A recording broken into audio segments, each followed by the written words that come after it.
What's going on, everyone? Bryan here, and today we are going to rate my gear. Now, I was just gonna make a what's in my camera bag video. Those are always fun. It's like show and tell for adults.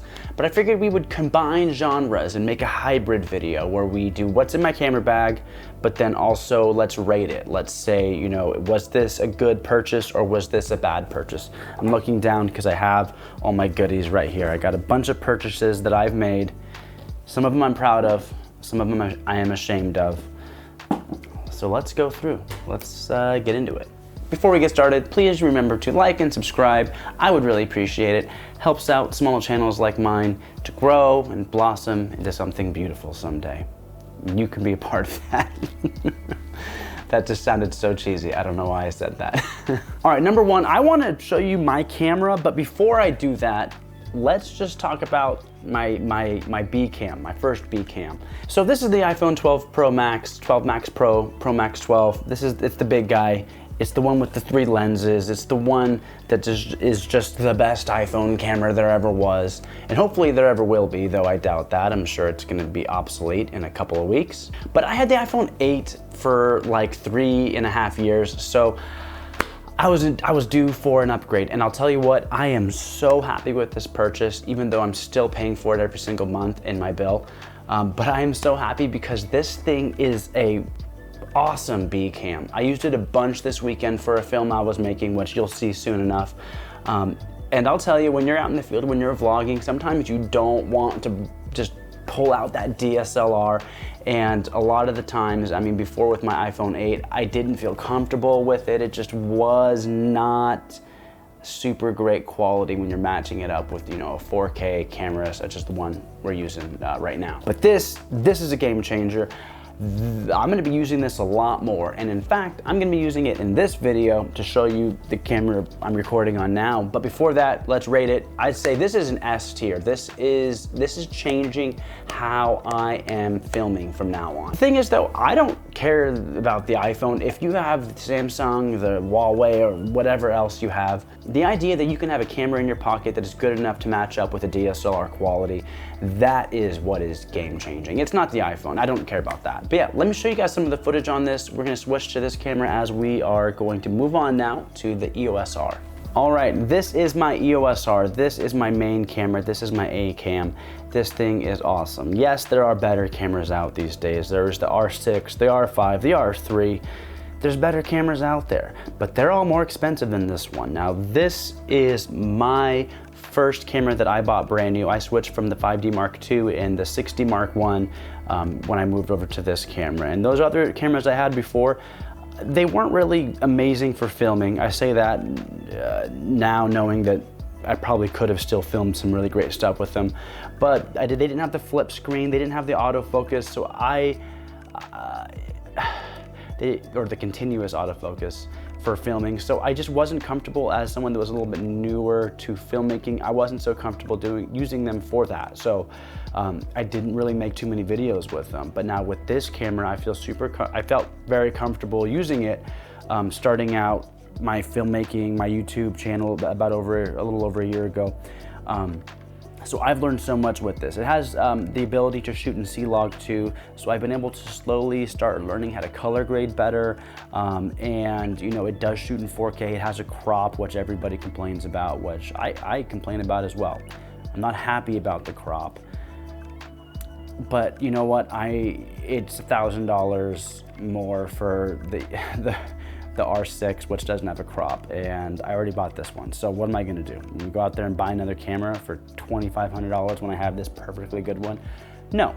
That being said, this thing is a beast. I give it an A tier. This thing is awesome. Okay, moving on to I guess this is my other B cam. I guess that would make it my C cam. This is the 5D Mark III.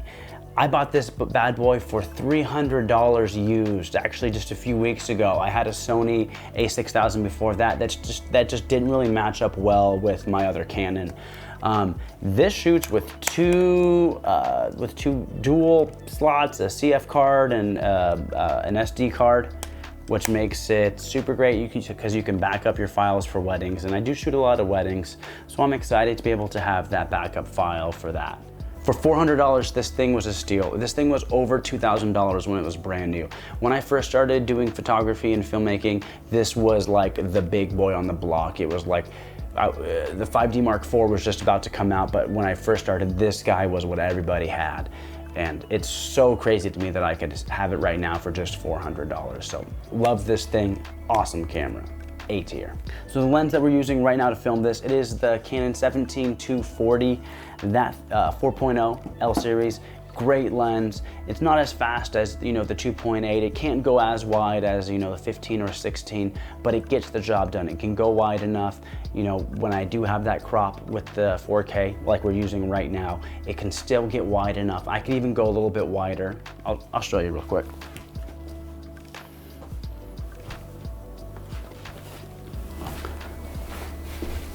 So that's as wide as it goes with the 4K crop. That's pretty good. That's great, but I don't even need that. Don't need it. Let's go back.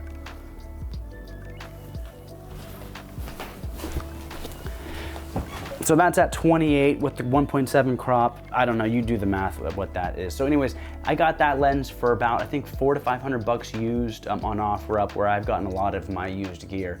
And I would say that's a great purchase. I would just say B tier, because it could be better. It's not the best lens out there, but I use it, you know, probably 80% of the time. Now this bad boy is the Canon 100 2.8 macro lens. You can get up super close to things, and it also takes great photos from far away. I just shot some awesome photos, you know, sitting up high in a second story at a coffee shop, kind of sniping some shots from far away, just kind of reaching and grabbing some little scenes, and I was super happy with those shots. I'll show them to you right now. Yeah, so this thing's great. You can use it for portrait lens, but really it just shines so much for macro. I use it for a lot of my videography, for weddings, if I'm shooting detail shots. I got it for $700 on OfferUp, and I think new it's around $1,000 or $1,100. So I would say A tier. I know I'm doing a lot of A tiers, but trust me, not everything is. But these are the things these are my bigger purchases, so I've thought a lot about them, so I made sure to get good deals on them. I made sure that they were what I needed, so I'm very happy with these bigger purchases. So Canon 100mm macro 2.8, A tier. My third lens is the Canon 50mm 1.8. It is what it is. Let's just say it's a C tier, even though I kind of want to rate it higher. I've been rating everything high, but yeah. It's 50-nifty, it's great. Everyone should have one. It's only like $125. I bought mine new. I do shoot everything on the EF mount. I haven't switched to RF yet because I'm poor, so I do have the adapter, which is connecting right now to my lenses. All right, let's move on to something else that's gonna be A tier probably. This thing is my drone. This thing is amazing. This is the Air 2S. I am so happy with this because I paid $0 for it.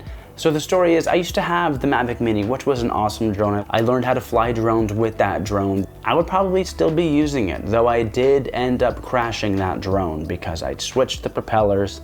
And just FYI, when you switch propellers on these, they're not all the same.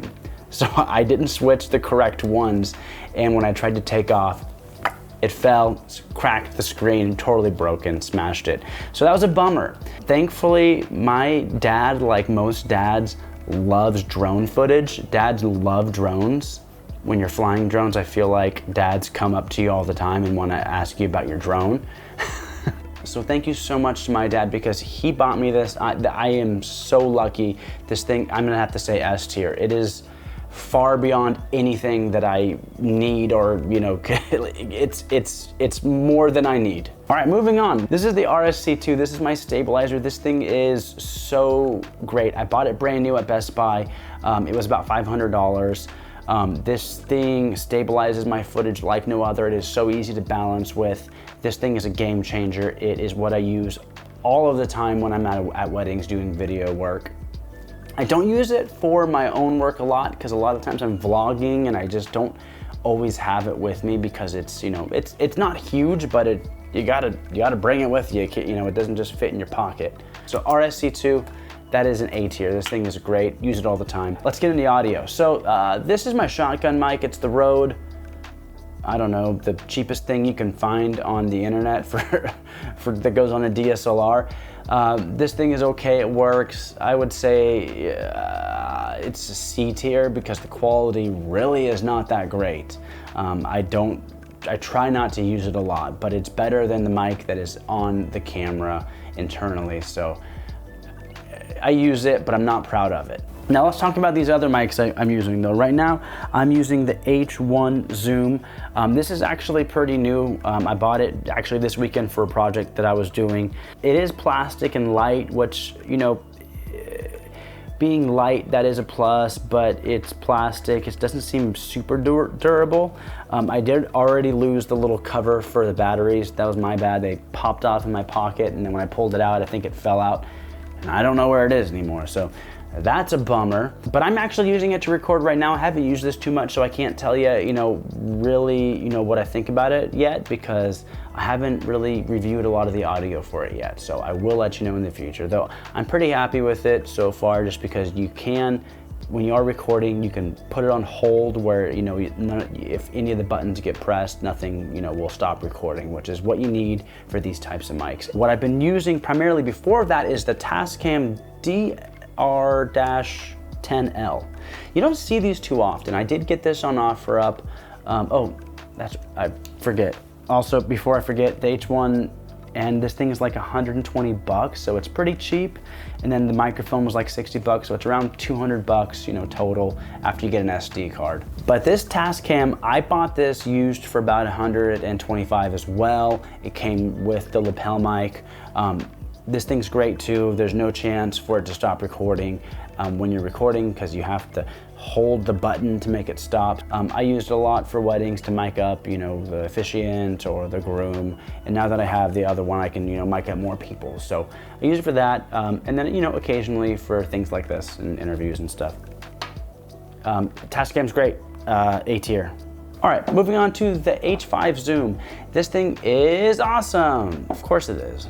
So what I use the H5 for is it has the XLR input. So if I'm at a wedding and we have a DJ, I can just plug right into his system and record all of the audio that he's getting from, if he's miking everybody up, I can just pull the audio straight from there. So it's awesome for that. You can also use this, the way that I'm using these other ones with just the lapel mic. And it has some decent mics up top, and you can also plug in some big microphones. And speaking of microphones, the NT5 Rode is the one that I have. Now you can plug it in and then plug it into there with a wire, or you could just plug it straight in like that. Now, is the Rode NT5 a good microphone? It's a decent microphone if you're pretty close to your subject, but it does not have phantom power, so I'm not able to connect it to my camera. I have to have it on something like this, and a lot of the time in the field, I don't really use it, to be honest. This is going to be kind of more just for voiceovers, which I also don't do that much. So I paid about $140 for the NT Rode on OfferUp, but I don't think it was the best purchase. I don't think it's the best mic for what I'm doing. I kind of wish I had a better on-camera shotgun mic. I wish I would have researched that better, and I just would have got a better on-camera shotgun rather than having this one. So let's say NT5, good mic, but let's say B tier.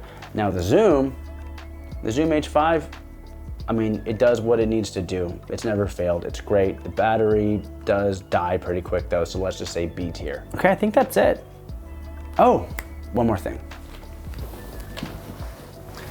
My camera bag. This is actually really new and very important. So I've been doing so many weddings this year, so I justified going out and actually getting a decent bag. I got this at REI in the used section for like 120. Brand new. I think it's like for the photography kit with the, with everything in it, I think it's like 300 or so. It's from Wander. It's the Provoke 31, designed in Utah. Yeah, it's super awesome. It does what camera bags, need to do. You have everything you need there to put your stuff in, and you have side pocket access. Actually, that's water bottle access. Side pocket access. If you're out in the field and you just want to grab your camera real quick, and then you got room up here for your clothes, and then you can kind of go down, and there's a hook. So yeah, this backpack's great. It doesn't have, you know, it doesn't have a nice sturdy frame like some really, like Gregory backpacks, which I really like for backpacking. So I do think I would like a more backpacking adventure camera bag at some point, but this is kind of more for if you're going on a few day trip, you know, in a city, on a plane, or just driving somewhere, or you're just going somewhere in town working with clients. You know, it's nice to have a bag to look professional rather than just carrying all your gear in your arms or in plastic bags, or I've done that before. Okay, that was fun. That was show and tell. Hope you guys liked it. If you guys have any questions about the gear, you know, if you want me to kind of go more in depth with any of it, let me know. I hope you enjoyed this episode of Show and Tell with Bryan. Show and Tell? Is that what it's called? Share and Tell. Show and Tell? Show and Tell. Yeah, I got it right. Thank you guys again so much for watching. I really appreciate it. Please remember to like, subscribe, all that fun stuff. And until next time, I'll see you guys later.